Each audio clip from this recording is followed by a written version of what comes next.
Qual foi o pecado de Nadab e Abiú? A forma pela qual Nadab e Abiú foram punidos. Levítico capítulo 10, versículo 3, mostra-nos a gravidade de seu pecado. Mas qual foi o pecado que eles cometeram? Levítico 10:1 diz que eles ofereceram fogo estranho perante a face do Senhor. Mas o que é esse fogo estranho? Eles acenderam seu incensário não com fogo do altar, que tinha sido recentemente aceso pelo Senhor, capítulo 9, versículo 24, e que daí por diante devia ser usado tanto para oferecer o sacrifício como para queimar o incenso. Ver Apocalipse capítulo 8, versículo 5. Mas com fogo tirado de outro lugar qualquer, provavelmente o que tinha sido usado para queimar a carne das ofertas pacíficas. Levítico 9, versículo 4. Por não ter sido tirado do altar, esse fogo é chamado fogo estranho. Nadab e Abiú devem ter pensado que o fogo do altar era igual a qualquer outro. Afinal, todo fogo queima, não importando de onde ele seja tirado. Mas não era da competência deles decidir qual fogo deveria ser usado. Eles tinham que prestar culto exatamente da forma que o Senhor tinha dito. Além disso, Deus já tinha estabelecido a forma pela qual o incenso devia ser queimado. Êxodo 30, versículos 1 a 10. O incenso tinha que ser queimado todas as manhãs, quando as lâmpadas fossem preparadas, apagadas e enchidas para serem usadas novamente ao anoitecer, e no crepúsculo da tarde. Nadab e Abiú não seguiram essa prescrição de Deus e puseram fogo em seus incensários quando o povo estava prostrado diante da glória do Senhor. Capítulo 9, versículos 23, 24. Não se pode permitir que o homem introduza suas ideias ou modifique o culto a Deus. Todos os seus esforços só podem ter como resultado a apresentação de fogo estranho ao Senhor, ou seja, um culto falso. As suas melhores tentativas não passam de abominação aos olhos de Deus.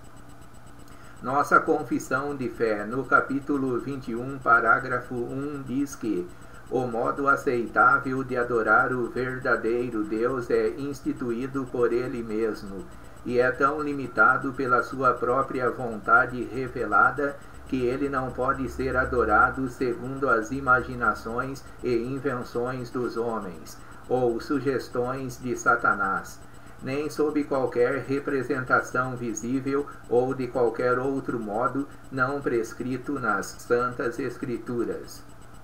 Alguns irmãos podem levantar a objeção de que Deus se permite ser encontrado quando é buscado com sinceridade.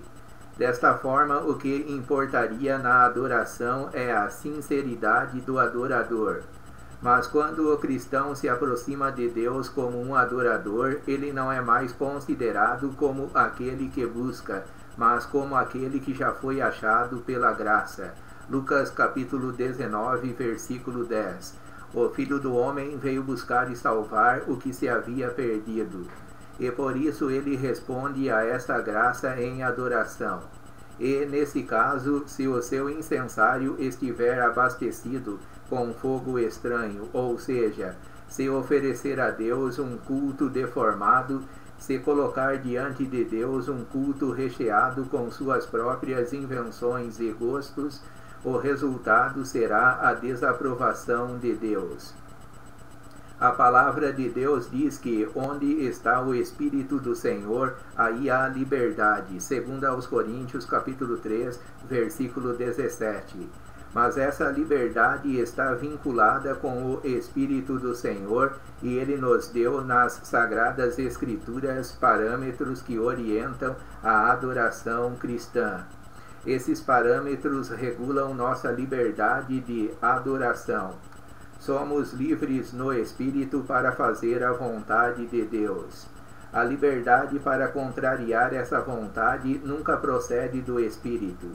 Quando olhamos a adoração a partir dos princípios bíblicos, percebemos com clareza que muitos cultos prestados hoje são apenas fogo estranho, e quem os presta só não é consumido imediatamente pela ira divina, como Nadab e Abiú, porque Deus em sua misericórdia os tem suportado.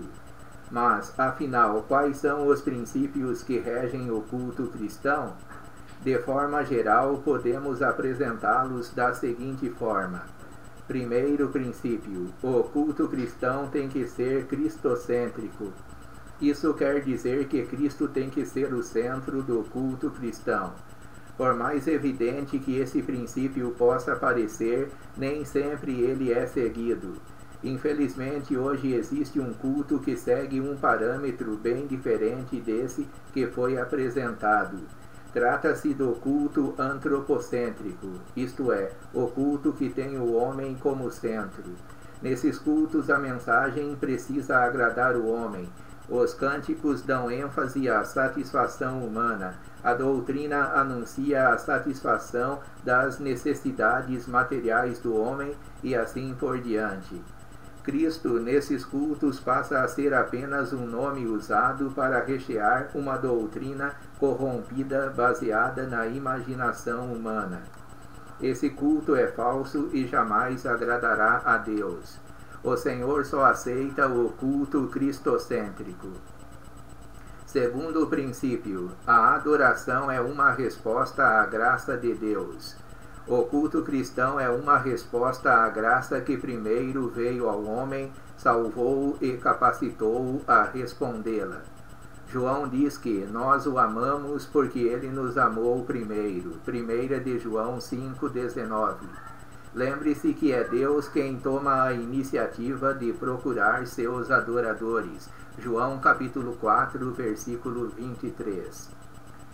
Terceiro princípio: o adorador deve oferecer a Deus as suas primícias.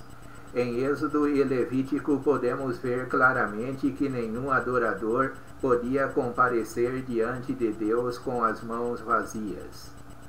Quarto princípio: o culto cristão é realizado em todas as dimensões da vida do adorador.